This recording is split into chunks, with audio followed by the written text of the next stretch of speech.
اللهم إني أسألك علما نافعا.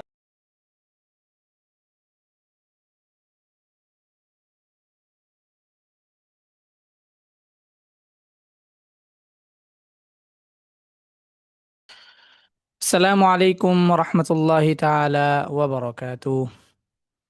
إن الحمد لله نحمده ونستعينه ونستغفره ونؤمن به ونتوكل عليه ونعوذ بالله من شرور أنفسنا ومن سيئات أعمالنا. اللهم صل وسلم وبارك على سيدنا محمد وعلى آله وأصحابه أجمعين. الحمد لله الذي أذهب عنا الحزن. الحمد لله رب العالمين. وصل اللهم وبارك على سيدنا محمد وعلى آله وأصحابه أجمعين.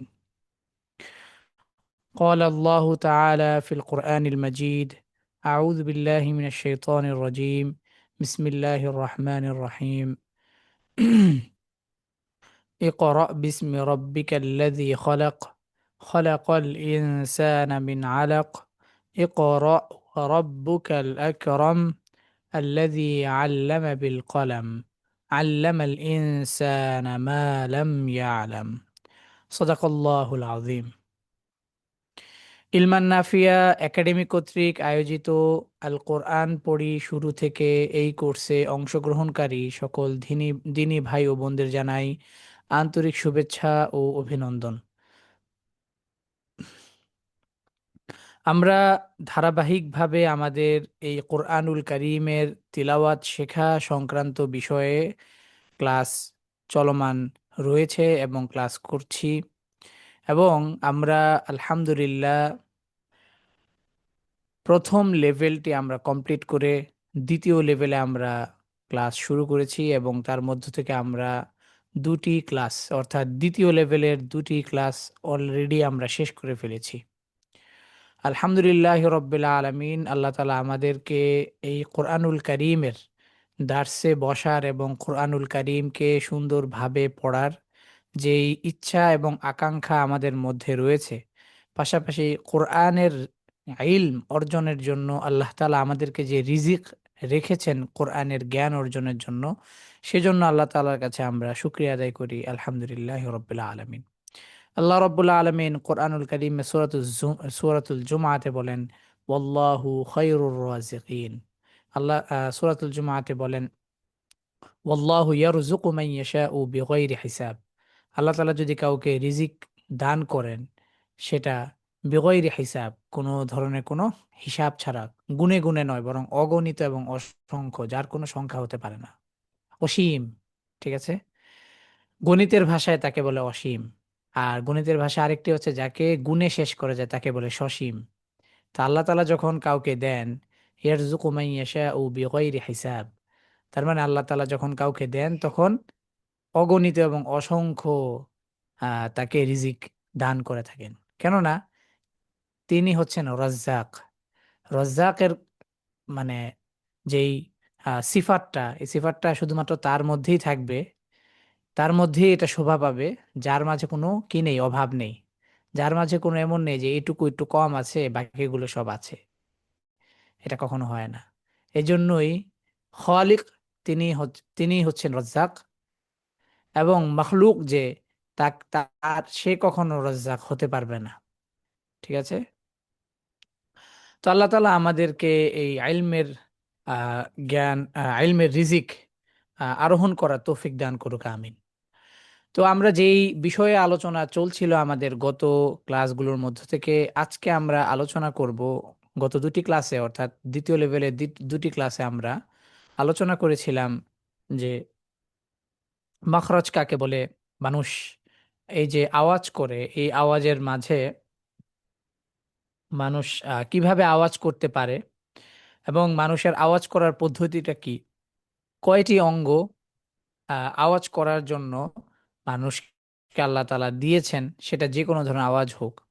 তার পাশাপাশি আমরা জেনেছিলাম যে মাখারিজুল আম্মা, অর্থাৎ সার্বজনীনভাবে মানুষ আওয়াজ করতে পারে কোন কোন অঙ্গগুলোর মধ্য দিয়ে। দ্বিতীয়ত আমরা পড়েছি মাখারিজুল খাসা তথা আহ, আহ, একটি হারফ উচ্চারণ হওয়ার জন্য বা উচ্চারিত হবার জন্য তার মাঝে যে বিষয়টি থাকা দরকার বা সেটা হচ্ছে কি, সেটা হচ্ছে যে মাখারিজুল খাসা অর্থাৎ তার উচ্চারণের অ্যাকুরেট নির্দিষ্ট জায়গা। ঠিক আছে, এই বিষয় সম্পর্কে আমরা জেনেছি। এবং মানুষ, আমরা যে কথা বলি বা আওয়াজ করি, এই আওয়াজ করার যেই পদ্ধতি বা আওয়াজ করার যে অঙ্গগুলো, সেই অঙ্গগুলোর প্রত্যেকটি বিষয় সম্পর্কে আমরা পড়েছিলাম। অর্থাৎ প্রত্যেকটি বিষয় বলতে প্রত্যেকটি অঙ্গের পরিচয় সম্পর্কে আমরা জেনেছি, তার মাঝে কি কি বিষয় আছে সেই বিষয়গুলো আমরা জেনেছি। এবং তার পরবর্তীতে আমরা জেনেছিলাম যে মুখ থেকে মোট কতগুলো হারফ উচ্চারিত হয়, এবং সেই অনুপাতে মাখরজ মোট কতটি হবে। কণ্ঠনালী থেকে কতগুলো হারফ উচ্চারিত এবং কণ্ঠনালীতে মোট কয়টি স্তর বা কয়টি মানে কয়টি জায়গা রয়েছে। ঠিক আছে, সেই জায়গা ভেদে আমাদের কি বলে হারফের উচ্চারণগুলো, আম, কি বলে হার্ফগুলো কিভাবে উচ্চারিত হয়। হুম। এবং তার পরবর্তীতে আমরা পড়েছিলাম যে কোন হার্ফগুলো বাংলা বর্ণমালা বা আমাদের সারাউন্ডিং যেই ভাষাগুলোতে আমরা মূলত কথা বলি, সেই সকল ভাষাগুলোর উচ্চারণ, সেই সকল ভাষাগুলোর বর্ণমালার যে উচ্চারণগুলো আছে, সেই উচ্চারণগুলোর সাথে তার সম্পৃক্ততা বা তার আওয়াজের সম্পৃক্ততাটা কতটুকু। তো এখানে আমরা মূলত হচ্ছে একটা কৌশল হিসেবে আমরা কিছু হারফের সাউন্ডকে, আরবি ভাষার বর্ণের সাউন্ডকে আমরা আরও দুটি মানে ভাষার মধ্য দিয়ে আমরা বোঝার চেষ্টা করেছি। যেমন একটি ছিল বাংলা ভাষার বর্ণমালার সাথে কোন কোন হারফগুলোর, আরবি বর্ণমালা কোন কোন হারফগুলোর উচ্চারণ মিল আছে, আবার কোন কোন হারফগুলোর উচ্চারণ আমাদের বাংলা ভাষার বাংলা ভাষায় যে বর্ণমালাগুলো আছে তার উচ্চারণের সাথে বা মিল নেই। ঠিক আছে, এরকম এটা একটা কৌশল ছিল, এটা কোনো শাস্ত্রীয় কোনো বিষয় না। তবে আমরা শাস্ত্রীয় আরেকটি বিষয় পড়েছিলাম, সেটি হচ্ছে যে মাখরজ বর্ণনার ক্ষেত্রে আমরা কিভাবে মাখরজটাকে বর্ণনা করব। অর্থাৎ মাখরজকে কয়ভাবে বর্ণনা করা যায়, ভেতর থেকে বাহির আবার বাহির থেকে ভেতর। তাহলে সেটা কিভাবে করতে হয় বা কেন, মানে কি বলে সেই অনুপাতে হার্ফগুলোর শ্রেণীবিন্যাস আমরা দেখেছিলাম যে যদি ভিতর থেকে বাহির হয় তাহলে প্রথমে কোন হারফের মাখরজ আসবে, তারপরে কোন হারফের মাখরজ আসবে এইভাবে। আবার বাহির থেকে ভেতর যদি হয় তাহলে কোন হারফের মাখরজ দিয়ে বা কোন অঙ্গের সাউন্ড বা কি বলে আওয়াজ দিয়ে এই মাখরাজের বর্ণনাগুলো শুরু হবে বা করা যাবে। তো এই বিষয়গুলো নিয়ে আমরা আলোচনা করেছিলাম গত ক্লাসে।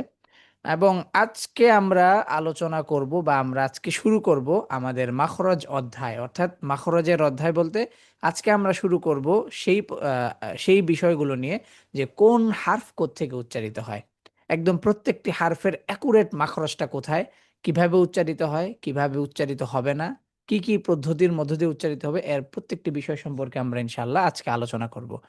তো আহ, প্রথমত আমরা আলোচনা করব হালক বা কণ্ঠনালীর বা কণ্ঠনালী থেকে উচ্চারিত যে সকল হার্ফগুলো আছে সেই সেই সকল হার্ফগুলো নিয়ে।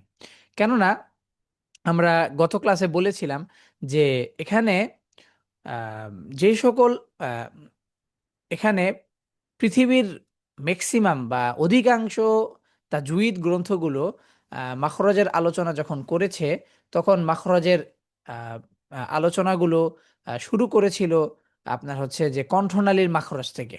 অর্থাৎ অর্থাৎ এখান থেকে না, অর্থাৎ বাহির থেকে না, বরং ভিতর থেকে আস্তে আস্তে বাহিরের দিকে এসেছে। তো যার ফলশ্রুতিতে এই বিষয়গুলো সম্পর্কে আমরা মোটামুটি সবাই, মানে কম বেশ সবাই আমরা এভাবেই পড়েছি বা এভাবেই আমরা শুনেছি। তো এই জন্য আমিও চিন্তা করেছি যে আমি আরো গত দুইটি কোর্সের মাঝে মনে হয়, হ্যাঁ, দুটি কোর্সের মাঝে আমি ওই পদ্ধতিতে আলোচনা করেছিলাম যে বাহির থেকে ভেতর, অর্থাৎ প্রথমে হচ্ছে ওয়াও বা মিম এভাবে এভাবে করে ধীরে ধীরে ভিতরের দিকে আসবে। তো এক্ষেত্রে অনেকেই আবার গুলিয়ে ফেলে বা এই বিষয়টা আরো বেশি মানে তাদের কাছে একটু কঠিন লাগে। এই জন্য আমি চিন্তা করেছি যে ম্যাক্সিমাম অডিয়েন্স যেহেতু আমাদের হচ্ছে সবাই এভাবে পড়ে অভ্যস্ত, সেজন্য আমি তাহলে এভাবেই মাখরজের আলোচনাগুলোকে আপনাদের সামনে নিয়ে আসব। তবে হ্যাঁ, আমরা যখন ভিতর থেকে বাহির পর্যন্ত মাখরজের আলোচনাটা কমপ্লিট করব, তারপর আমরা হচ্ছে বাহির থেকে ভিতরের দিকে আমরা ধীরে ধীরে আসবো ইনশাল্লাহ, যাতে আমাদের দুইটা রাস্তাই কি থাকে, পরিষ্কার থাকে। অর্থাৎ যাওয়ার রাস্তা, আসার রাস্তা। ঠিক আছে, তাহলে প্রথমত আমরা আলোচনা করব কণ্ঠনালী থেকে উচ্চারিত হয় কয়টি হার্ফ এবং কণ্ঠনালীর যে হার্ফগুলো আছে সেই বিষয়গুলো সম্পর্কে আমরা জানবো। তার পরবর্তীতে কণ্ঠনালীতে প্রত্যেকটি জায়গার অর্থাৎ কণ্ঠনালীর শুরু, কণ্ঠনালীর মধ্য, কণ্ঠনালীর শেষ, এই যে জায়গাগুলো আছে তার প্রত্যেকটি জায়গা সম্পর্কে আমরা জানবো এবং হার্ফটা কিভাবে উচ্চারিত হয় সেই বিষয়গুলো সম্পর্কে আমরা ইনশাআল্লাহ জানার চেষ্টা করব। তো কণ্ঠনালী হতে উচ্চারিত হার্ফসমূহ উলামায়ে তাজউইদ ও ভাষাবিদগণ কণ্ঠনালীকে তিনটি ভাগে ভাগ করেছেন। এক হচ্ছে কণ্ঠনালীর শুরু, দুই হচ্ছে কণ্ঠনালীর মধ্য এবং তিন হচ্ছে কণ্ঠনালীর শেষ। তো এই তিনটি জায়গা থেকে মোট ৬টি হার্ফ উচ্চারিত হয়। এক হামজা হা, দুই আইন হা এবং তিন গইন খ। এই মোট ৬টি হার্ফ, প্রতিটি জায়গা থেকে দুটি করে হার্ফ উচ্চারিত হয়। তো এবার আমরা প্রথমে আলোচনা করব কণ্ঠনালীর শুরু বা হালকের যে শুরু বা আমাদের কথা বলার যে প্রথম যেই জায়গাটা আর কি, যেখান থেকে আমরা কথাটা বলি, আমাদের কথার জন্য আওয়াজ কি হয়, প্রস্তুত হয়, ঠিক সেই জায়গাটা থেকেই বা সেই জায়গাটাকেই মূলত হচ্ছে কণ্ঠনালীর শুরু বলা হয়। কারণ স্বাভাবিকভাবে যদি খেয়াল করি, তাহলে যদি আমরা এটাকে কণ্ঠনালী হিসেবে যদি ধরি পুরো ইয়াটাকে, তো এখানে আমরা এটা বুঝতে পারবো যে এই যে নিচের যে জায়গাটা আছে এটাই হচ্ছে কণ্ঠনালীর শুরু। তার মানে কণ্ঠনালীর শুরু মানে হচ্ছে এখানে কি আছে, যে আওতারু সৌতি ইয়াটা আছে বা ভোকাল কর্ডটা আছে। তো আমরা লেভেল 1 এর শুরুতে আমরা এই বিষয়টা কথা বলেছিলাম যে মানুষ কিভাবে কথা বলে, তার কথা বলার এই পদ্ধতিটা কি। তো যেহেতু আমরা লেভেল 2 তে এখন চলে এসেছি এবং কণ্ঠনালীর শুরুর জায়গাটা আমাদের এখন এই মুহূর্তে আরেকবার দেখতে পারলে আরো বেশি বিষয়টা পরিষ্কার হবে। এজন্য আমি এই বিষয়টা নিয়ে এখন আলোচনা করব ইনশাআল্লাহ। ওকে, কণ্ঠনালী শুরু হতে উচ্চারিত হয় দুটি হারফ হামজা হা। ঠিক আছে? ওকে। আচ্ছা, এখানে আমরা লেভেল 1 এ যা আলোচনা করেছিলাম সেটাই আমরা এখন এখানে আবার আলোচনা করব। মানুষ কথা বলে মূলত বাতাসের সাহায্যে, যেটা আমি লেভেল 1 এর ১ম ক্লাসে অর্থাৎ হ্যাঁ, ১ম ক্লাসে আমি এটা আলোচনা করেছিলাম যে আমরা কিভাবে কথা বলি। আল্লাহ তাআলা আমাদেরকে কথা বলার শক্তিটা কিভাবে দিয়েছে। তো এখানে আমি ঠিক একই বিষয়টা আবার আলোচনা করছি। তথা শ্বাস নেই ফুসফুসে এবং যখন আমরা কথা বলতে ইচ্ছা পোষণ করি তখন ভোকাল কর্ড, যাকে আরবিতে আল আওতার আস-সাউতিয়্যা বলে, অর্থাৎ সেটাকে ভেদ করে, অর্থাৎ এই যে শ্বাসটা, এই যে আমি কথা বলছি, এই যে শ্বাস নিচ্ছি, তার মানে এই যে শ্বাসটা ফুসফুস থেকে তারপর এখান থেকে পাঞ্চ করে হচ্ছে এই যে যখন আমি ব্রেনকে সিগন্যাল করি যে আমি এখন কথা বলতে চাই, তখন গিয়ে আমি শ্বাস নেই নাক এবং মুখের মাধ্যমে। শ্বাস নেওয়ার পরে এইটা কোথায় আসে, এই যে ফুসফুসে আসে এই শ্বাসটা, বাতাসটা। আসার পরে তখন এখান থেকে এই বাতাসটা এখানে কি করে? এই ফুসফুস থেকে এই বাতাসটা এখানে প্রেস করে। ঠিক আছে? তো কণ্ঠনালীর শুরুতে একটা ভোকাল কর্ড আছে বা একটা আওতারু সৌতি আছে। এখানে আমি এই যে চিত্রের মধ্যে আমি এই বিষয়টা নিয়ে এসেছি। এই যে, এই যে এটাকে হচ্ছে আওতারু সৌতিয়া বলে। আমরা পাশাপাশি একটা ভিডিও আছে, এটাও আমরা দেখব ইনশাআল্লাহ। তো এই যে আওতারু সৌতিয়াটা আছে, এই যে ভোকাল কর্ডটা, এই ভোকাল কর্ডটা কি থাকে?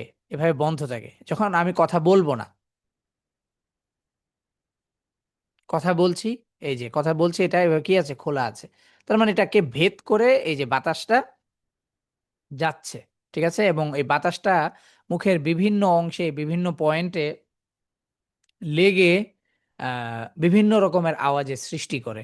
এবং যেই আওয়াজগুলোর আ অর্থ রয়েছে বা যে আওয়াজগুলো অর্থবোধক আওয়াজ হয়েছে, সে সকল আওয়াজগুলোর কি হয়েছে? লিখিত রূপ হয়েছে। ঠিক আছে? যেমন আমি বললাম, এই যা এখন বলছি, সব কথা হচ্ছে কি? সবগুলো হচ্ছে কি? এই যে আ আওয়াজ, এবং এই আওয়াজের একেকটা কি আছে? লিখিত রূপ আছে। কি? এই যেমন হচ্ছে আমি বললাম আমি, তার মানে আমি কথাটার স্বর আ আছে। তারপরে রস্বইকার মি আছে। তাই না? এই যে আমি। তো এখন এই যে যা আমি বললাম সেই বলাটার যেই মানে লিখিত রূপটা যেটা হবে এবং সেটার যদি কোনো অর্থ থাকে, তখন সেটা কি হয়ে যায়? কি বলে? ভাষার অন্তরঙ্গ হয়ে যায় বা ভাষার মধ্যে চলে আসে। তখন সেটা কি হয়ে যায়? একটা বিশেষ চিহ্ন হয়ে যায়। এই চিহ্ন দিয়ে এই জিনিসটাকে বোঝানো হয়। এই চিহ্ন দিয়ে এই আওয়াজটাকে আ উদ্দেশ্য করা হয়। তখন এটা ধীরে, ধীরে একটা ভাষায় রূপান্তরিত হয়। ঠিক আছে? ধীরে, ধীরে এটা কি হয়? আ মানুষের আহ, কথায় রূপান্তরিত হয়। মানুষ যা বলছে মানে বলছে তাই আবার সে লিখছে, যা লিখছে সেটাই তার হচ্ছে কি বর্ণ। বর্ণটা কি? যার অর্থ আছে, যার মানে বোঝার একটা কি আছে, একটা মানে যাকে বোঝা যায়। কেমন? কাকের ভাষা পাখির ভাষা কি বোঝা যায়? বোঝা যায় না। যার কারণে এর কোনো কি নেই, লেখন পদ্ধতিও নেই। মানে পাখি আওয়াজ করছে, যত ধরনের আওয়াজ করুক, আমরা আওয়াজ শুনলে বুঝি যে এই আওয়াজটা মনে হয় এই জন্য করছে। এই ধরনের আওয়াজ শুনলে আমরা বুঝি যে আচ্ছা, তার মানে এখন একটা বিশেষ মানে বিশেষ মানে বিশেষ একটা বিপদ আসার সম্ভাবনা আছে। এটা বিভিন্ন ইয়ের বিষয়। তো কিন্তু পাখির আওয়াজকে আমরা কিন্তু কখনো কেউ করি না, কেউ কি করি না, ক্যাপচার করি না, এটাকে লিখি না যে এরকম আওয়াজ করলে এটাই আছে। যদি লিখতাম তাহলে পাখির ভাষার উপরেও কি থাকতো, বর্ণমালা থাকতো। বুঝতে পেরেছি এবার? যাই হোক, বর্ণমালার আলোচনা আমরা এর আগে করেছিলাম, এটা নিয়ে আর পুনরাবৃত্তি করতে চাই না। তো এখানে আমরা আরেকটা চিত্রের দিকে লক্ষ্য করি। এই চিত্রটার দিকে যদি আমরা লক্ষ্য করি তাহলে আমরা দেখব যে যেটুকু অংশ বেগুনি রং দিয়ে মার্ক করা হয়েছে বা আহ, এই যে দেখেন এইটুকু অংশ হচ্ছে, এই যে যেটুকু অংশ হচ্ছে বেগুনি রং দিয়ে করা, বেগুনি রং দিয়ে করা সেইটুকু অংশই মূলত হচ্ছে কণ্ঠনালী। তো সেইটুকু অংশের মধ্যে আপনার হচ্ছে কণ্ঠনালী শুরুও আছে, মধ্যও আছে, শেষও আছে। তো আমরা একটু কাছ থেকে বিষয়টাকে একটু দেখানোর চেষ্টা করি। দেখেন, যদি কণ্ঠনালী শুরু যদি আমরা এখানে আলোচনা করি তাহলে এখানে দেখব যে যেখান থেকে এই যে আওয়াজের তরঙ্গটা যাচ্ছে, এই যে আওয়াজের তরঙ্গটা যাচ্ছে, হ্যাঁ, এবং এই জায়গাটার মধ্যে আমরা একটু খেয়াল করে দেখবো যে একটু ভাঁজ আছে। ঠিক আছে, একটু ভাঁজ আছে। এই ভাঁজটা আসলে কি?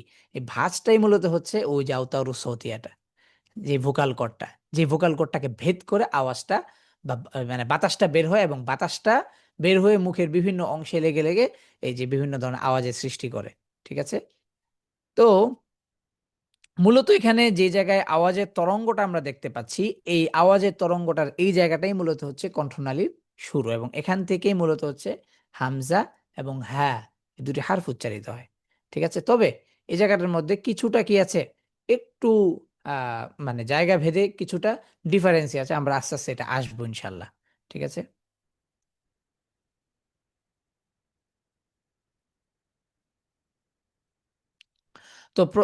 তো আমরা প্রথমে এই ভিডিওটা দেখবো ইনশাল্লাহ। ভিডিওটা দেখার পর তারপর আমরা ইনশাল্লাহ এই বিষয়টা নিয়ে আবার একটু আলোচনা করব। ঠিক আছে? তো যেহেতু অনেকেই নতুন করে ক্লাসে জয়েন করছেন, তো এই ক্ষেত্রে আমরা এই ভিডিওটা আবার আপনাদের সামনে। আচ্ছা, এখানে মূলত যে পাশাপাশি এই যে আল হানজারা মানে হচ্ছে ল্যারিংস। ঠিক আছে? তো হানজারা মূলত হচ্ছে আরবি শব্দ আর কি, ল্যারিংস এর আরবি আর কি।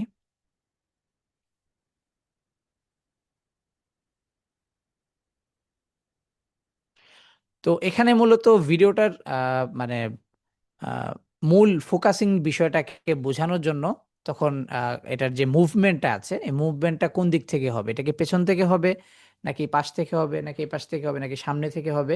না, এটা মূলত মুভমেন্টটা হবে হচ্ছে উপর থেকে। কারণ উপর থেকে তারপর এই বিষয়টা বুঝতে সুবিধা হবে। কেন? কারণ এই যে কণ্ঠন মানে এই যে গলাটাতে হচ্ছে এরকম গ্লাসের উপর থেকে দেখতে হয় যে গ্লাসে কতটুকু পানি আছে। হ্যাঁ, ঠিক আছে, পাশ থেকেও দেখা যায়। কিন্তু যখন আমরা কি মানে পানি ভরি স্বাভাবিকভাবে, কিন্তু আমরা অথবা পানি ছাড়াও গ্লাসের গভীরতা বুঝতে চাইলে অনেক সময় আমরা কি গ্লাসের ভিতর উপর থেকে আমরা দেখি গ্লাসটাকে। ঠিক আছে? তো এটাই মূলত এখানে এই মুভমেন্টটা এখানে নিয়ে আসা হয়েছে ঠিক এভাবে আর কি। আচ্ছা, তো এখানে বলা হচ্ছে যে মানে যখন হচ্ছে এই আমরা যখন মানে এই যে কথা বলি, ঠিক আছে, তখন এই মানে এই কণ্ঠনালীটার মানে কেমন থাকে, ঠিক আছে, এটার মানে এটার সাকালটা বা এটার মানে এটার এই যে কি বলে আহ তার মানে চেহারাটা কেমন থাকে। ঠিক আছে? তো এটা আর কি এখানে।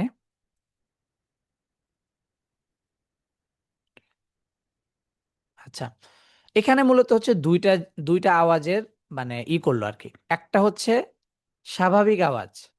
যখন আমরা স্বাভাবিকভাবে আওয়াজ করি তখন এটা একটু মানে এটা মানে একটু স্বাভাবিক থাকে আর কি, এরকম থাকে। মানে আওতারো সতিয়াটা না, বরং হচ্ছে হ্যাঁ আওতারো সতিয়াটা। কিন্তু মানে ভোকাল কর্ডটা আর কি। কিন্তু যখন আমরা মানে অনেক বেশি কথা বলি, একদম মানে পুরো দমে কথা চলতে থাকে, জোরে হোক অথবা স্বাভাবিক আওয়াজে হোক, ঠিক আছে, এই যে আমি এখন কথা বলছি যে পুরো দমে কথা চলছে, তখন এই আওতারো সতি এটা একবার এভাবেই খোলা থাকে। বুঝতে পেরেছি, একদম এভাবেই খোলা থাকে, কারণ বাতাসের প্রেসার বেশি। আপনি যদি পর্দা পর্দা মানে পর্দা তো দুইটা পার্ট থাকে। তো যখন অনেক জোরে বাতাস আসতেছে, তো তখন কি পর্দার দুইটা পার্টকে যদি আপনি এভাবে ধরে রাখেন, ধরে না রাখলে যদি আপনি ছেড়ে দেন, তাহলে কিন্তু দুইটা পার্ট এভাবে মানে কি হয়ে গেল, দুইটা দুই জায়গায় চলে গেল, আর বাতাস একেবারে সোজা আসতে থাকলো। ঠিক বিষয়টা ঠিক এরকমই। বুঝতে পেরেছি।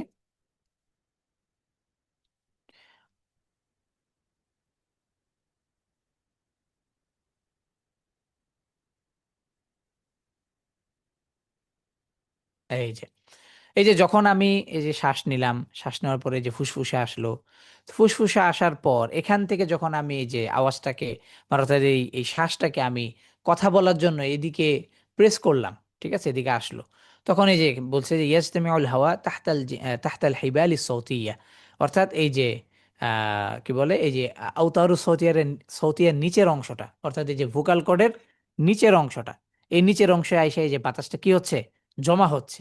এখন বাতাসের জমা হওয়ার পরে তারপরে বাতাসটা ধাক্কা দিবে, ধাক্কা দিলেই তারপরে আওতার ও সতিয়াটা যেভাবে লেগে আছে এটা খুলে যাবে। ঠিক আছে, এই যে দেখেন, এই যে ইন্না দক্তুল হাওয়া উ মুজতামিউ ইউহারিকুল হিবাল সতিয়া, যখন এই যে দক্তুল হাওয়া, দক্তুল মানে হচ্ছে আপনার প্রেসার, ঠিক আছে, দক্তুল হাওয়া, যখন এই যে দক্তুল হাওয়া উল মুজতামিয়া, অর্থাৎ সমষ্টিভাবে যখন এই বাতাসটা যখন একদম একটা ধাক্কা দিবে যখন, তখন গিয়ে কি হবে, এই যে আওতারু সতিয়াটা খুলতে বাধ্য হবে কথা বলার জন্য। এই যে দেখেন, এই যে কৌয়াতুন রজাইয়াতুন, কৌয়াতুন আহ বারনুলি, যাই হোক এটা মানে আহ, অন্য দেশীয় ভাষা আর কি, হয়তো জার্মানি ভাষা হতে পারে আর কি। তো কৌয়াতুন রজাইয়াতুন, এটা আরবি ভাষা। তার মানে হচ্ছে যে কৌয়াতুন রজাইয়াতুন, অর্থাৎ কৌয়াতটা বা শক্তিটা কি হচ্ছে, মানে রিভার্স হচ্ছে। ঠিক আছে, কৌয়াতটা রিভার্স হচ্ছে, অর্থাৎ বারবার মানে কথার মানে ইটা যে ফ্লোটা যত থাকছে, ততই কি বাতাসের ফ্লোটা বা তার এই যে শক্তিটা বারবার রিভার্স হচ্ছে, বারবার এটা কি কন্টিনিউ হচ্ছে। ঠিক আছে,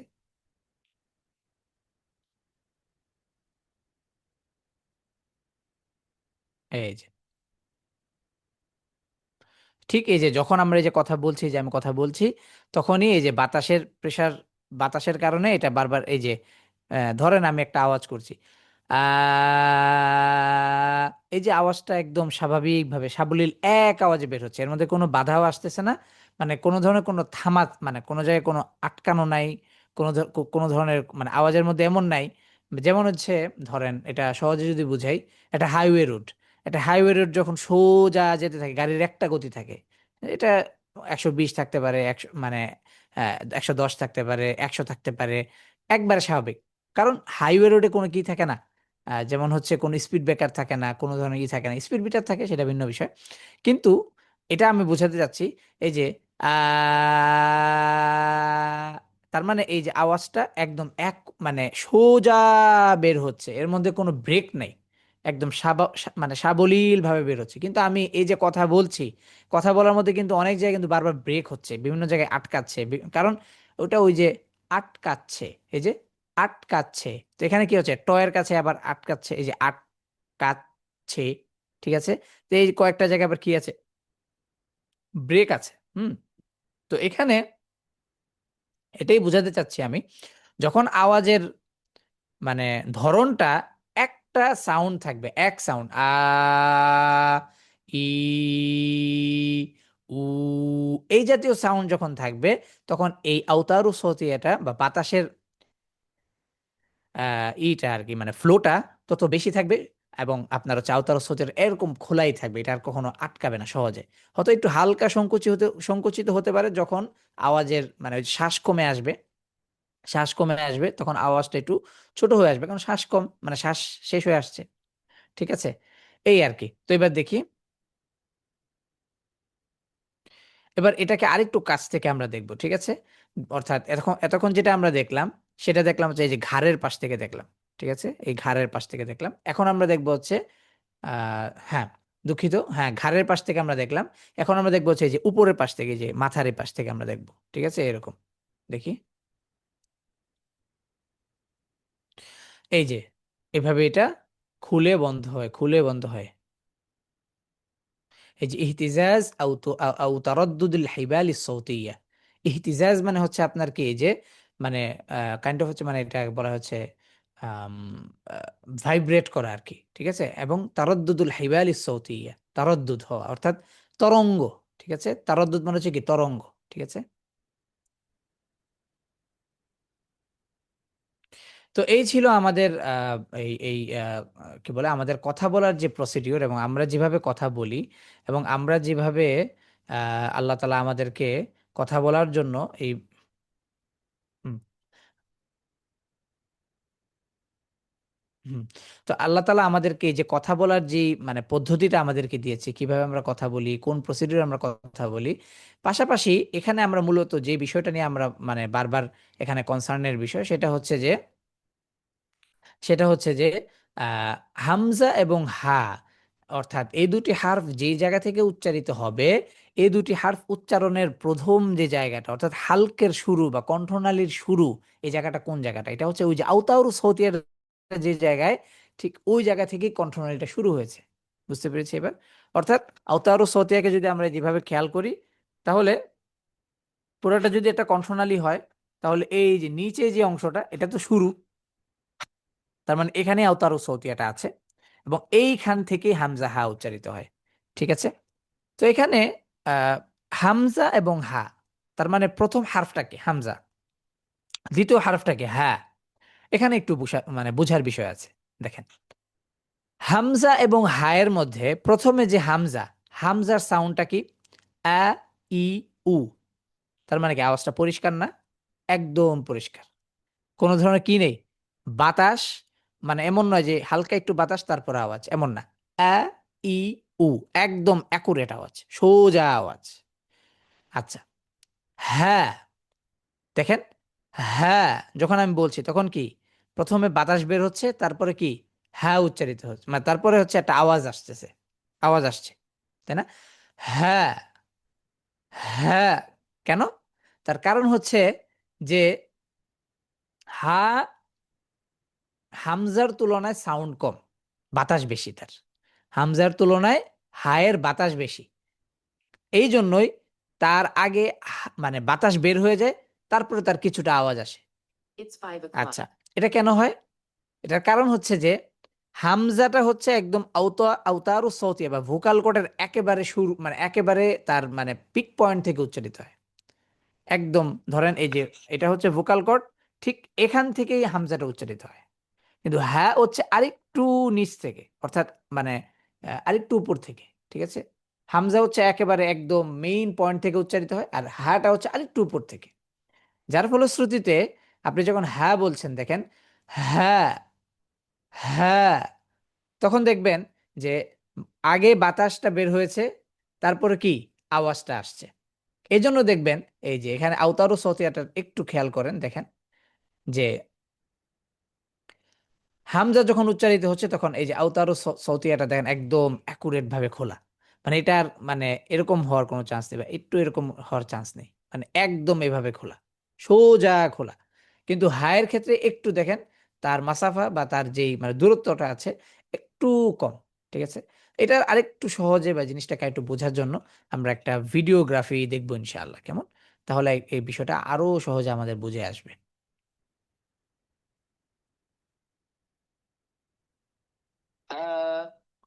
আচ্ছা, এখানে আমরা প্রথমে দেখব হামজা, তারপর আমরা দেখব হচ্ছে হ্যাঁ।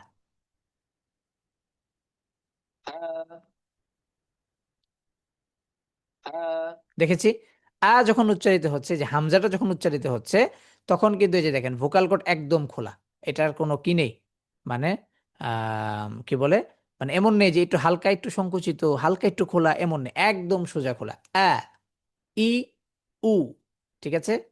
এবং আপনি নিজেও যখন এটা সাউন্ড করছেন, ই, উ, এক সোজা আওয়াজ, ঠিক আছে, একদম এক সোজা আওয়াজ, এর মাঝে কোনো কি নেই, কোনো খাদ নেই, ঠিক আছে। আচ্ছা,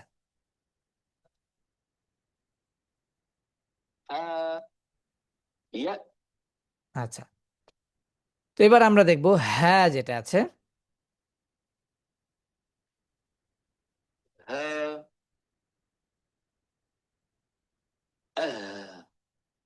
আচ্ছা, হ্যাঁ কে যখন আমরা পড়ছি, খেয়াল করে দেখেন, এই যে দেখেন, হ্যাঁ যখন আমরা পড়ছি, আওতারু সতিয়াটা কিন্তু এই হামজার মতো এরকম এভাবে খোলা নেই, একটু হালকা খোলা। কারণ, তার কারণ হচ্ছে তার বাতাস, মানে বাতাসটার পরিমাণ বেশি, বাতাসের পরিমাণ বেশি, মানে আওয়াজের পরিমাণ কম। এটা মনে রাখতে হবে। আপনার কথার মাঝে আওয়াজের পরিমাণ যদি বেশি থাকে, মানে পরিমাণ বেশি বেশি থাকে, পাশাপাশি আওয়াজের এই যে কি বলে, আম, কি বলে আওয়াজের যে আম, উচ্চতা আর কি, জোরে কথা বলা যেটা আর কি, আওয়াজের উচ্চতা যত বেশি থাকবে, বাতাস তত বেশি লাগবে। এবং আপনার দেখবেন যে আহ আওতারও সতিয়াটা একবার এরকমই খোলা থাকবে। যেমন আহ আহ আহ আহ এই যে দেখেন, যত আমার আওয়াজ বাড়ছে, আওতারু সৌতিয়াটা তত বেশি, মানে আমার আওয়াজটা তত বেশি ক্লিয়ার হচ্ছে। পাশাপাশি আমার এই যে আওয়াজটা, বাতাসটা পুরোটা আওয়াজে রূপান্তর হচ্ছে, পুরোটা ইউটিলাইজ হচ্ছে। কিন্তু হায়ের ক্ষেত্রে এমনটা হচ্ছে না। হায়ের ক্ষেত্রে তার একটু হালকা, বাতাসটা তার হালকা ইউটিলাইজ, মানে সরি, আওয়াজটা কম ইউটিলাইজ হচ্ছে, বাতাসটা বেশি হচ্ছে। বুঝতে পেরেছি? এই জন্য আগে বাতাস বের হয়। এই জন্য বাতাস বের হওয়ার জন্য তার এত বড় জায়গা লাগে না, সামান্য একটু জায়গা খোলা হয় এই জন্য। এবং আওয়াজের পরিমাণটা যে তার কম, হ্যাঁ, আওয়াজের পরিমাণটা যে কম, হ্যাঁ, আওয়াজের পরিমাণটা কম হওয়ার কারণেই আপনার হচ্ছে এই বাতাসটা, মানে কি বলে, এই আওতারো সতিয়াটা একটু হালকা খোলা থাকে, এটার উপর প্রেসার কম পড়ে। বুঝতে পেরেছি এবার? তো এবার আমরা এই দুটি হারফের উপর একটা ছোট্ট অনুশীলন করব ইনশাআল্লাহ, ফাতহা কাসরা দম্মা দিয়ে, যেন আমরা এই হারফের সাউন্ডটাকে আমরা যেন ভালোভাবে বুঝতে পারি, এবং এটাকে আমরা যেন ভালোভাবে এটাকে আত্মস্থ করতে পারি, আয়ত্ত করতে পারি ইনশাআল্লাহ। আমরা একজনকে আমরা একটু সুযোগ দিব ইনশাআল্লাহ, ভাইদের মধ্য থেকে যদি কেউ থাকেন, মোহাম্মদ আলী তালুকদার ভাই, আপনি চাইলে আমাদের সাথে একটু প্র্যাকটিস করতে পারেন ইনশাআল্লাহ। যে মাইক্রোফোনটা আনমিউট করবেন আপনাকে। আচ্ছা। জি। আসসালামু আলাইকুম। জি, আমি আপনাকে শুনতে পাচ্ছি এখন। ওয়ালাইকুম সালাম রহমতুল্লাহ বরকাত। ওস্তাদ কেমন আছেন? জি, আলহামদুলিল্লাহ ভালো আছি। আচ্ছা, এবার আমার সাথে আপনি বলবেন যে হামজা এবং হা এই দুটি হারফকে আমরা ফাতহা কাসরা দম্মা এই দুটি হারাকা দিয়ে, দুঃখিত, আমরা তিনটি হারাকা দিয়ে এই হারফটিকে আমরা উচ্চারণ করব বা পড়ব। এতে আমরা বুঝতে পারবো যে হারফটি তার কোত্থেকে উচ্চারিত হচ্ছে এবং কিভাবে উচ্চারিত হচ্ছে। ঠিক আছে? তাহলে এবার আমার সাথে বলি, আ। আ আচ্ছা, এখানে এটা বলা যাবে না, সোজা আ। আ হ্যাঁ। ই। ই উ। ও উ। এখানে দুই ঠোঁট গোল হতে হবে, কেন? কারণ ওই যে দম্বার কারণে, ঠিক আছে, বা পেশের কারণে। কেমন? উ। নাম ও ও হয়ে যাচ্ছে উ। ও আইওয়া। হুম। হ্যাঁ। হ্যাঁ হি। হি হু।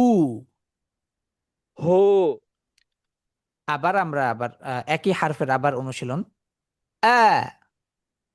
আ ই। ই উ। ও হ্যাঁ। হ্যাঁ হি। হি হু। হু মাশাআল্লাহ, বারাকাল্লাহু ফিক, কুম ওয়া ইলমিকুম ওয়া আমালিকুম। আল্লাহ তাআলা আমাদেরকে, আজকে আমরা যে বিষয়টা নিয়ে আলোচনা করলাম সেটি ছিল কণ্ঠনালী থেকে উচ্চারিত হয় এরকম তিনটি হারফ, সরি, ৬টি হারফের তিনটি জায়গা। তার মধ্যে প্রথম যে জায়গাটি আছে সেটি হচ্ছে যে কণ্ঠনালীর শুরু। ঠিক আছে? যেটাকে আকসল হালক বলা হয় আরবি ভাষায়। তবে আমরা এই মাখরজের অধ্যায়টা শেষ করার পর আমরা কিছু পরিভাষার সাথে আমরা কিছু বিষয়কে জানার চেষ্টা করব। যেমন আকসল হালক, এবং হচ্ছে আদনাল হালক, তারপর হচ্ছে যেমন আকসল লিসান, তারপর যেমন হচ্ছে আম, হাফ, কি বলেন, তরফুল লিসান, রসুল লিসান, এই জাতীয় কিছু পরিভাষা আছে। এবং এগুলোর সাথে আমরা কিছু শাব্দিক কিছু মানে আহ, আহ, দেখবো আমরা, যে কি বলে এটাকে, পার্থক্য আমরা দেখব, যে কোনটা কোন জায়গা থেকে কিভাবে পার্থক্য হয়।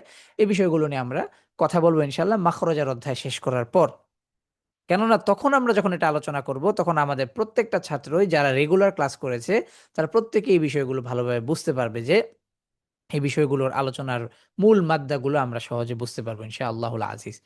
আল্লাহ তাআলা আমাদেরকে এই আজকে যে আলোচনাটি আমরা করেছি, যে মাখরজের আলোচনাটি করেছি, মাখরজের যেই অংশটুকু আলোচনা করেছি সেটি ছিল হালকের শুরু বা কণ্ঠনালীর শুরু, এবং এই কণ্ঠনালীর শুরুটা কোন জায়গায়, কিভাবে আমরা কথা বলি, কোন প্রসিডিউরটার মধ্য দিয়ে আমাদেরকে আওয়াজ করতে হয়, আল্লাহ তাআলা আমাদেরকে কিভাবে আওয়াজ করার ক্ষমতা দিয়েছেন, এই বিষয়গুলো সম্পর্কে আমরা জানবো, জেনেছি।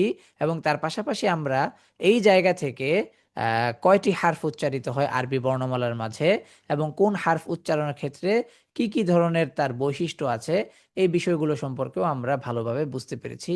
আল্লাহ তাআলা আমাদেরকে কোরআনুল কারীমের এই আহ, যেই দার্সে আমরা অংশগ্রহণ করতে পেরেছি এজন্য সবাই শুকরিয়া আদায় করি আলহামদুলিল্লাহ রাব্বিল আলামিন। এবং তার পাশাপাশি আল্লাহ তাআলা আমাদেরকে এই জিলহজ মাসের যেই আহ, বিশাল যেই আমলের ভান্ডার আছে এবং বিশাল নিয়ামতের ভান্ডার আছে, সেই ভান্ডার আল্লাহ তাআলার কাছ থেকে যেন আমরা চেয়ে নিতে পারি, এবং পাশাপাশি আল্লাহ তাআলার কাছে যেন আমরা ক্ষমা মানে বেশি বেশি যেন আল্লাহর কাছে ক্ষমা চাইতে পারি, আল্লাহ তাআলা যেন আমাদেরকে ক্ষমা করে দেন। কেননা আল্লাহ তাআলা যদি আমাকে ক্ষমা না করেন, আমাদের কারো পক্ষে সম্ভাবনা নেই যে আমি আল্লাহকে মানে চ্যালেঞ্জ করে বলবো যে আপনি আমাকে ক্ষমা করেন, অথবা আপনি মানে আপনি তাকে ডিঙ্গিয়ে তার মানে নাজাতরত কোনো একটা জায়গায় আপনি তাকে মানে যেতে পারবেন, এটা অসম্ভব। আহ একটু ইমাজিন করেন, জাস্ট একটু মানে চিন্তা করেন যে মানে আপনি বাসায় ঘুমাচ্ছেন কিন্তু আপনি কবরস্থানে নাই, আপনি বাসায় আছেন, কিন্তু আপনি ওই সময়টা আপনি একটু কবরস্থানে গিয়ে দাঁড়ান। একবার খালি চিন্তা করেন যে সবাই সবার মতো করে যার যার বাড়িতে আছে, সবাই সবার মতো করে যার যার জায়গায় আনন্দ করছে, কথা বলছে, উল্লাস করছে, সব ঠিক আছে। বাট মানে আপনি একবার চিন্তা করে দেখেন যে সেই কি বলে সেই জায়গাটাতে মানে আপনি নিজেকে একবার দাঁড় করিয়ে একবার চিন্তা করেন যে আমি তো একদিন এখানেই আসতে হবে। সেটা পৃথিবীর যে প্রান্তেই হোক, সেটা মানে আমার এলাকায় হোক, অন্য জায়গায় হোক, কিন্তু আমাকে তো এই মাটির নিচে আসতে হবে। আসতে হবে না? আসতে হবে। মিনহা খলাকনাকুম ওয়া ফিহা নুঈদুকুম ওয়া মিনহা নুখরিজুকুম তারাতান উখরা। সূরাতুত তাহাতে আল্লাহ তাআলা বলেছেন, মিনহা খলাকনাকুম ওয়া ফিহা নুঈদুকুম ওয়া মিনহা নুখরিজুকুম তারাতান উখরা। আমি তোমাকে মাটি থেকে সৃষ্টি করেছি, মাটিতে আবার তোমাকে আবার ফেরত নিয়ে আসব বা ফেরত আসবে তুমি। তো মানে এইটা শুধুমাত্র একটু চিন্তা করেন যে এই জায়গাটা আপনি একা, আপনার কেউ নাই সাথে। এই একাকী জীবন আপনি আবার চলে যাবেন। ইমাম হাসান আল বসরি রাহিমাহুল্লাহ বলেছিলেন যে কবরের জীবনটা একার জীবন, এই জন্য আমি কি করে নিয়েছি, কোরআন হিফজ করে নিয়েছি যেন কোরআন আমার সাথী হয়। তো এইভাবে করে চিন্তা করেন, আশা করি এইভাবে যদি কেউ চিন্তা করে তার নামাজ একদিন আর কাজা হবে না, তার আর কোনো ধরনের কোনো খারাপ চিন্তা মনে আসবে না। যদি একবার মনে আসেও তার মাথার মধ্যে ওইটাই চলে আসবে যে একদিন তো আমার ওই জায়গায় যেতে হবে, ওই জায়গাটায় আমাকে যেতে হবে যেখানে আর কেউ আমাকে দেখতে আসবে না, কেউ আমাকে মনেও রাখবে না। কেউ যদি আমাকে মনে করেও সেটা একটা বিশেষ মুনাসাবাতে মনে করবে, মানে বিশেষ একটা উপলক্ষ উপলক্ষ আলোকে মনে করবে। কেউ আমাকে সারাদিন মনে রাখবে না। কেউ হয়তো আমাকে মনে যদি রাখেও হয়তো সে আমার মানে মনে রাখবে, কিন্তু আমার জন্য কিভাবে আমার ভালো হবে মানে ভালো হবে আমার কবরের জীবনে, এরকম কোনো জিনিসই আমাকে পাঠাইতে পারবে না। আপনার মা মারা গিয়েছে বা আপনার সন্তান মারা গিয়েছে, আপনি নিজেও এখনো জানেন না যে কি কাজ করলে, কিভাবে আমল করলে, কিভাবে চললে আপনার সন্তানের জন্য আপনার কি হবে, ভালো হবে। আপনার মায়ের কবরটাকে আল্লাহ তাআলা ধীরে ধীরে গুনাহমুক্ত করে দিবেন, মাফ করে দিবেন। তো এই জন্য এই বিষয়গুলো যদি আপনারা জানতে চান, একটা কিতাব আছে কিতাবুর রূহ। এই কিতাবটার ইমাম জাউজি রাহিমাহুল্লাহ, ইমাম হাফিজুল কাইয়িম, উনি কিতাবটা লিখেছিলেন। এই কিতাবটার মানে অনুবাদও আছে। অনুবাদ কিতাবটার নাম হচ্ছে রুহের রহস্য বা রুহ নামেও এই দুইটা শিরোনামে কিতাব পাওয়া যায়। এটা আপনারা রকমারিতে সার্চ করলে আপনারা পেয়ে যাবেন। এটা অনুবাদ আরবি মানে আরবি কিতাবটার বাংলা অনুবাদ। এই কিতাবটা পড়বেন। পড়লে আপনারা বুঝতে পারবেন যে আপনার এই কবরের জীবনটা কেমন হবে, কেমন হয়, ঠিক আছে? কেমন হয়? অবশ্যই কিতাবের মধ্যে আরেকটা বিষয় বলে রাখি, ভালো বিষয়গুলো নিয়ে ওখানে আলোচনা করা হয়েছে। অর্থাৎ কেউ আযাব প্রাপ্ত হয়েছে, এই জাতীয় কোনো বিষয় নিয়ে আলোচনা করা হয়নি ওখানে। শুধুমাত্র আলোচনা করা হয়েছে যে আমাদের আমলগুলো কবরবাসীদের কাছে যায় কিনা, কবরবাসীরা আমাদেরকে চিনে কিনা, ইত্যাদি বিষয়গুলো নিয়ে আলোচনা করেছে, কবরে রাখার বিষয় নিয়ে ইত্যাদি। খুব সুন্দর একটা বই। তো মানে এই ধরনের বইয়ের সাথে আপনারা যোগাযোগ মানে রাখলে আশা করি আপনার আপনি হয়তো হেদায়েতের পথে থাকবেন। আপনি হয়তো নিজের মাঝে একটু নিয়ন্ত্রণ রাখবেন যে হ্যাঁ, আমাকে একদিন ফেরত যেতে হবে। তো এই জন্য আল্লাহ তাআলা আমাদেরকে এই তার মানে আল্লাহ তাআলা যেভাবে আমাদেরকে চলতে বলেছেন আমরা যেন সেভাবেই চলি। আরেকটা বিষয় বলে রাখি লাস্ট, সেটা হচ্ছে যে কেয়ামতের দিন একটা ভাষণ হবে, শয়তানের ভাষণ। এটা সূরাত ইব্রাহিমে সরাসরি করা আছে। এক্কেবারে মানে শয়তান কিভাবে ভাষণটা দিবে, কি, কি বলবে, হুবহু অর্থাৎ কাইন্ড অফ হচ্ছে যে প্রশ্ন আউট। প্রশ্ন লিক হয়ে আছে। আপনারা শুধু ওখানে যেয়ে খালি দেখবেন যে আসলে শয়তান কি, কি বলবে। আল্লাহ তাআলা সব আগেই সবকিছু করে রেখেছেন। সূরাত ইব্রাহিমে এটা আছে। একদম একুরেট তার বক্তব্যটা থাকবে। এটা আপনি পড়বেন, অনুবাদ সহ পড়বেন। আ মহিমান্বিত কোরআন নামে একটা বই আছে। সিন পাবলিকেশন থেকে বাংলাদেশে এই বইটা ছাপানো মানে একটা কোরআন ছাপা হয়েছে। এই কোরআনটা মোট